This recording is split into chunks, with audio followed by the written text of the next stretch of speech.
চিন্ময় কৃষ্ণ দাস গ্রেফতার এবং চট্টগ্রামে আইনজীবী সাইফুল হক হত্যাকাণ্ডের পর ইসকনের বিষয়ে কঠোর অবস্থানে সরকার। এই ঘটনায় পর্যন্ত 3টি মামলায় গ্রেফতার হয়েছে অন্তত 33 জন।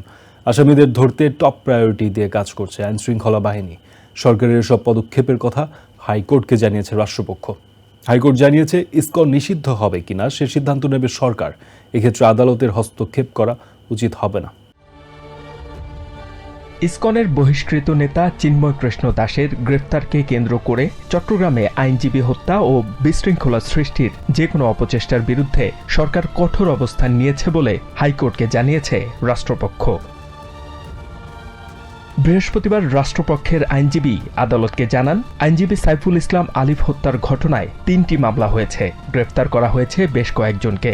এ সময় উচ্চ আদালত বলেন, ইসকন নিষিদ্ধ হবে কিনা সেটি সরকারের নীতিগত সিদ্ধান্তের বিষয়। এক্ষেত্রে আদালতের হস্তক্ষেপ করা ঠিক হবে না। ব্রিফিংয়ে এসব তথ্য জানান সুপ্রিম কোর্টের আইনজীবী মোহাম্মদ মনিরুদ্দিন। ইসকন ভারতের প্রোপাগান্ডা বাস্তবায়ন করছে বলেও দাবি করেন এই আইনজীবী। এর আগে ইসকন নিষিদ্ধ চেয়ে হাইকোর্টে মৌখিক আবেদন করেন আইনজীবী মোহাম্মদ মনিরুদ্দিন, যার প্রেক্ষিতে রাষ্ট্রপক্ষের মতামত জানতে জরুরি ভিত্তিতে অ্যাটর্নি জেনারেলকে আদালতে ডেকে পাঠানো হয়। পরে ইসকন সম্পর্কে পূর্ণাঙ্গ রিপোর্ট দাখিল করার নির্দেশনা দেয় হাইকোর্ট। এদিকে সুপ্রিম কোর্ট আইনজীবী সমিতিতে এক ব্রিফিংয়ে সমিতির ভারপ্রাপ্ত সেক্রেটারি মাহফুজুর রহমান মিলন বলেন, সংগঠনটি ভারতের এজেন্ডা বাস্তবায়ন করছে।